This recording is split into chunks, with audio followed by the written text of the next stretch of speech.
בסדר? מזמינים אותו באלי אקספרס ב-30 שקל, משהו כזה, זה הסביבות. הוא בעצם מאפשר לברור את המצבים.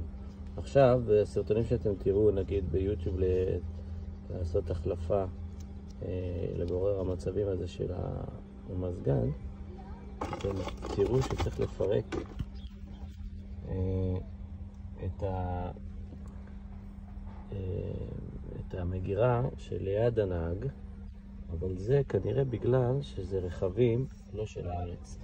כי אני חיפשתי כאן ולא מצאתי את זה, אבל איפה כן מצאתי את זה? איפה זה נמצא בישראלי, ברכב הישראלי, מתחת להגה. אני מוציא פה את הפלסטיק הזה, אני אתן להוציא אותו. אני מסתכל פה למטה, ממש, פה בזווית למעלה, אנחנו נראה